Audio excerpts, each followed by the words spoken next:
In the year 2000, audiences across the globe were captivated by a Roman general named Maximus Decimus Meridius, an honorable man, betrayed by an emperor, sold into slavery, and reborn as a ruthless gladiator seeking vengeance. But beneath the Hollywood fantasy lies a kernel of truth. There wasn't any Maximus in Roman history, but his spirit might have been borrowed from a real individual, a Roman general whose traits echoed through the centuries, only to be buried by the passing of time and rediscovered centuries later.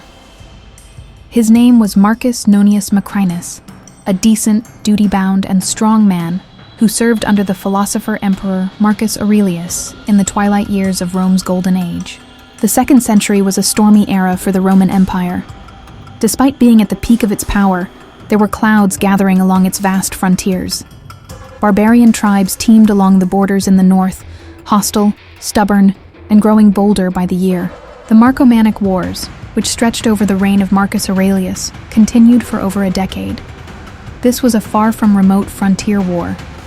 It was a total war fought in snowy forests and floodplain fields, where Roman discipline met tribal fierceness. It was here, amidst the brutal fighting along the Danube River, that Marcus Nonius Macrinus gained his reputation. Macrinus, a Brixian from northern Italy, moved up the Roman ranks at dizzying speed, thanks to both his strategic genius and aristocratic heritage. A senator, certainly, but an active one as well.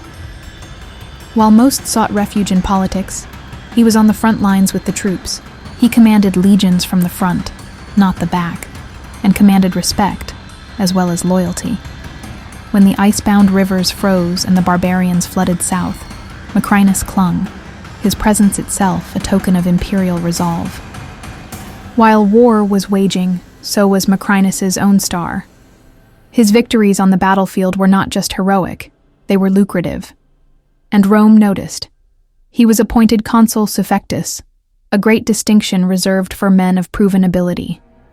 Then he governed Asia, one of the empire's richest provinces, a job that needed brains, charm, and political skill. Unlike the majority of Roman commanders who were either just brute soldiers or detached aristocrats, Macrinus was something in between, erudite, noble, and deadly when the situation called for it. What had won for Macrinus this respect was his calmness. He was not ambition-driven, nor blind with glory. He was the very essence of the Roman statesman-soldier ideals, a man who saw his profession as not a personal ascent, but as a duty to protect the greatness of the empire. His seat among Rome's elite under Marcus Aurelius's reign was no accident. He was one of that rare breed, stoic, ascetic, and deeply devoted. While other people sought wealth, Macrinus guarded Rome's morality. Unlike his cinematic counterpart, Macrinus did not perish in treachery or blood. There was no arena, no vengeance, no final stand. He died peacefully, likely of natural causes, a blessedly rare destiny for a Roman general.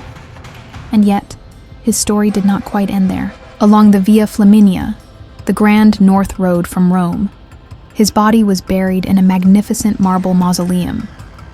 It was a testament to his standing. No monument to pride, but an honor shrine. For centuries, the tomb was lost, buried under dirt and years. But in 2008, it resurfaced from the earth, nearly intact, as part of a routine building excavation.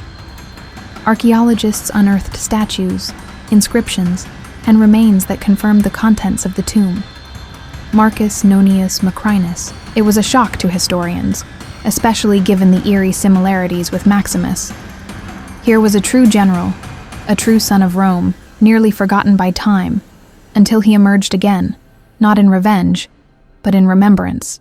Gladiator told the story of a wronged Roman general, Maximus, who fought his way from servitude to punish a family murder and topple a villainous empire. While fictional, emotion and structure were the product of borrowing from Rome's rich history. The film's beginning, a frosty battlefront in Germania, Maximus leading a final charge, has echoes strikingly similar to the campaigns of Macrinus. Even his friendship with Marcus Aurelius represents what the real Macrinus likely had with the emperor. But after that, history and film diverge. Maximus was Spanish. Macrinus was Italian. Maximus had been betrayed by Commodus. Macrinus had led before Commodus. Maximus had fought in the arena. Macrinus had led in the Senate. Yet something is left between them, a sense of honor, sacrifice, and Roman virtue beyond fiction. Maximus is, in a way, what Macrinus might have been in some other, darker existence, an image of Rome's ability for both nobility and savagery. Now that Macrinus's tomb has been unearthed, the lines between myth and man have dissolved. Historians now see him as not just a Roman general, but a symbol, a man whose ideals were those of Rome at its best, and whose likeness may have inspired one of cinema's greatest characters. The creators of Gladiator never confirmed it, but the evidence lies in the whispers. The era, the campaigns, the tomb, it all adds up. But Macrinus doesn't need Hollywood to validate his story. He lived a rich, manly, and noble life. During an era of imperial decadence, he was a power of stability. In a world that recalls emperors and gladiators, perhaps it's time we recall the generals as well, the real ones, who kept Rome alive. Marcus Nonius Macrinus was no myth, no gladiator, no slave. A better man than that, a loyal soldier, servant of the empire, a Roman who earned his position in the Eternal City, not through spectacle, but through service. Thank you for watching. Subscribe for more untold Roman history, and comment below. Do you believe Maximus was motivated by Macrinus? Let history be the judge.